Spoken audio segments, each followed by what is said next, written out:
اعوذ باللہ من الشیطان الرجیم بسم اللہ الرحمن الرحیم۔ السلام علیکم دوستو، ایک امپورٹنٹ کیس میں لاہور ہائی کورٹ کی طرف روانگی ہے۔ ہماری لیگل ٹیم مختلف شہروں میں بھی کام کرتی ہے، لیکن اس میں کیسز جو ہیں وہ میں ہی تیار کرتا ہوں اور میری نگرانی میں ہی آرگومنٹس تیار ہوتے ہیں۔ کمپلینٹ بھی میں ہی تیار کرتا ہوں، ریٹرن رپلائی بھی میں ہی دیتا ہوں، اور جہاں بہت ضروری ہو وہاں پر بحث کے لیے بھی پہنچ جاتا ہوں، ورنہ بحث جو ہے وہ ریٹرن دے دی جاتی ہے، وہ زیادہ بہتر ہوتی ہے تاکہ پارٹ آف کیس بن جائے، وہ پارٹ آف فائل بن جائے کہ یہ آرگومنٹس کی۔ دوستو، اس وقت اس پروفیشن میں رہتے ہوئے ایز اے پریکٹسنگ لائر جو میں محسوس کرتا ہوں وہ یہ ہے کہ ہمارا جو معاشرتی نظام ہے اس میں قدم قدم پر ناانصافی ہے۔ ہر کوئی جو ہے نا وہ دوسرے کا حق مارنے کی کوشش کر رہا ہے۔ ایک وقت تھا کہ لوگ اس بندے سے میل جول کم کر دیتے تھے جو کہ رشوت خور ہوتا تھا۔ اب لوگ پسند کرتے ہیں کہ رشوت خور اور مافیاز، لینڈ مافیاز اور قبضہ مافیا اور جناب لینڈ گریبر اور ایسے لوگ جو گینگسٹر ہیں ان کے ساتھ تعلقات رکھیں۔ ایسا کیوں ہوا؟ کیا معاشرے میں تبدیلی آئی کہ اچھا خاصا ہماری سوسائٹی جو تھی آلموسٹ 2000 تک حالات بہت جو تھے وہ کنات والے انداز میں تھے۔ یہ 2 دہائیاں جو گزر رہی ہیں اس میں سوشل میڈیا کا بھی اثر ہوا، لوگوں کے اندر کانشیسنیس آ گئی، لیکن کنات نہیں رہی، گریڈینس بہت زیادہ آ گئی، جیلسی عروج پر پہنچ گئی۔ اب آپ دیکھ لیں کہ کہنے کو ہمارا ملک غریب ہے، لیکن آپ ہر گھر میں جتنے افراد ہیں ان کے پاس اتنے ہی موبائل ہیں، اور مہنگے سے مہنگا موبائل بھی۔ اسٹریٹ ہاکر جو ہے اس کے پاس بھی آپ اچھا موبائل دیکھیں گے۔ سب کو بڑی جلدی ہے، اشارہ پہ ہم رک نہیں سکتے کیونکہ ہمارے پاس ٹائم نہیں ہے اشارے پہ رکنے کے لیے، لیکن یوٹیوب پر گانے، فلمیں اور اس طرح کی چیزیں، فنی کلپس دیکھنے کے لیے ہمارے پاس 24 گھنٹے ہیں۔ معاشرے کو راہ اعتدال میں رکھنے کا کام جو ہوتا ہے وہ حکمرانوں کا ہوتا ہے۔ حکمران والدین کی طرح ہوتے ہیں، پیرنٹس کی طرح ہوتے ہیں۔ ہماری حکمران اشرافیہ جو ہے وہ خود کرپٹ ہو چکی ہے۔ عوام الناس اور حکمران اشرافیہ کے درمیان ایک وسیع خلیج حائل ہو چکی ہے۔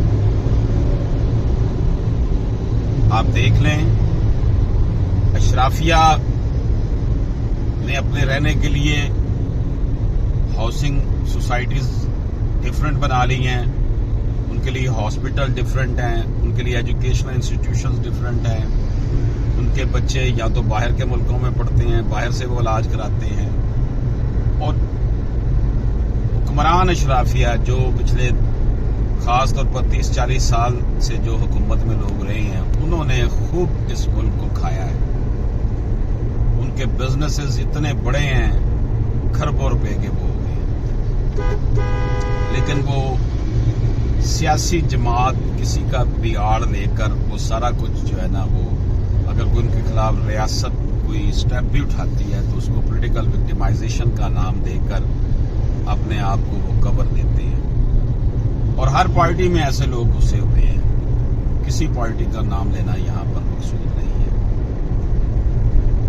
جب گھر کا سربراہ ہی کرپٹ ہوگا تو باقی افراد جو ہیں وہ بھی اس کو دیکھ کر اسی طرح کے ماحول میں ڈھلتے جائیں گے۔ یہی ہمارے ہاں عوام الناس کے ساتھ ہو رہا ہے کہ عوام الناس کو پتہ ہے کہ ہمارے حکمران جھوٹے ہیں، کرپٹ ہیں، خواہ وہ موجودہ حکمران یا جو گزشتہ حکمران تھے ان کا بھی یہی وتیرا تھا، تو پھر وہ بھی بائی ہک اینڈ کروک سب کچھ کرنے کی کوشش کرتے ہیں۔ رزلٹ یہ نکلا ہے کہ پاکستان میں امن و امان کی صورتحال انتہائی خراب ہو چکی ہے۔ پولیس جو ہے وہ رکھیل بنی ہوئی ہے حکمران طبقے کی، لینڈ گریبرز کی اور مافیاز کی۔ جو شخص کسی معاملے میں پولیس سے مدد لینا چاہتا ہے اس کو مدد ملنا انتہائی مشکل ہے۔ پہلے یہ ہوتا تھا کہ آپ سیشن کورٹ میں یا ہائی کورٹ میں پٹیشن فائل کرتے تھے کہ پولیس جو ہے وہ ملزمان کے خلاف کارروائی نہیں کر رہی تو ان کی ڈائریکشن پر عمل ہو جاتا تھا، لیکن اب یہ کام بھی ختم ہو چکا ہے۔ عدالت میں کیس کیا بھی جائے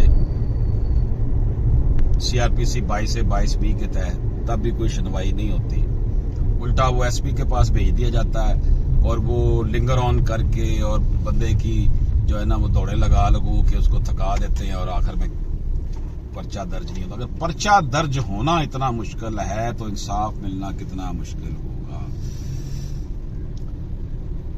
ایسی صورتحال میں لوگ پھر جو ہے نا وہ ریئیکشنری ہو جاتے ہیں، وہ کہتے ہیں کہ جناب میرے ساتھ ظلم ہوا ہے تو میں بھی آگے ظلم ہی کروں گا۔ اس لیے دوستو یہ ایک بڑی گمبھیر صورتحال بن گئی ہے۔ ہمارا جو معاشرتی نظام ہے شدید ٹوٹ پھوٹ کا شکار ہے۔ اسی کا شاخسانہ دیکھ لیں کہ قناعت چلی گئی، صبر امن ختم ہو گیا، صبر و سکون نہیں رہا، طلاقوں کی شرح بڑھ گئی، خلا اتنے زیادہ ہو رہے ہیں، پھر آپس میں نفرتیں بڑھ گئی ہیں، فیملی گیٹ ٹوگیدرز کم ہو گئی ہیں اور ایک دوسرے کے خلاف کانسپائریسیز چلتی ہیں۔ وجہ یہی ہے کہ جی ہم دوسروں سے ڈفرنٹ نظر آئیں۔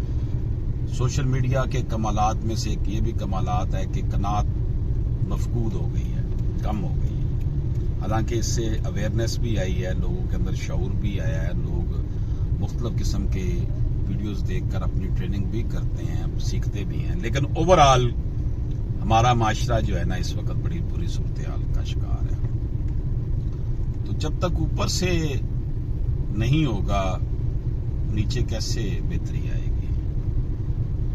حکمرانوں کے لیے عدالتیں چھٹی والے دن بھی کھل جاتی ہیں ان کو اشرافیہ کے لیے ریلیف دینے کے لیے، عوام جو ہے وہ 20 سال دھکے کھا رہی ہوتی ہیں عدالتوں میں جا کر، ان کو انصاف نہیں ملتا۔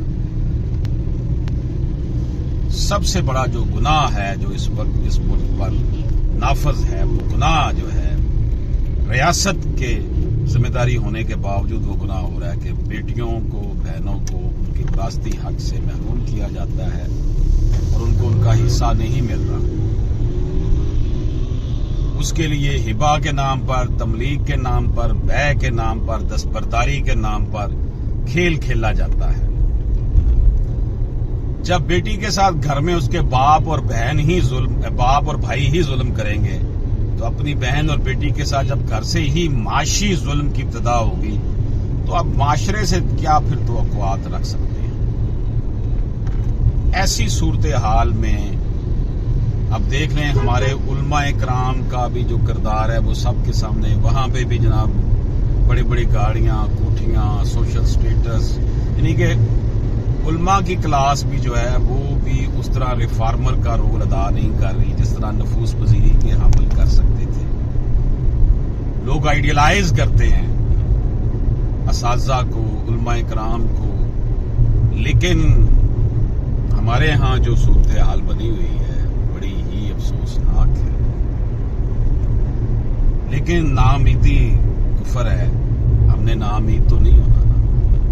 ہمیں چاہیے کہ اپنے چھوٹے بہن بھائیوں کو، اپنے بچوں کو یہ درس دیں کہ دین اسلام ہمیں کس طرح کے حقوق کی بات سمجھاتا ہے، کس طرح ہم نے دوسروں کے حقوق کی پاسداری کرنی ہے، کس طرح ہم نے جیو اور جینے دو کی پالیسی پر عمل کرنا ہے۔ اگر ہم دوسروں کا حق کھائیں گے تو ہمارا رب ہم سے ناراض ہوگا۔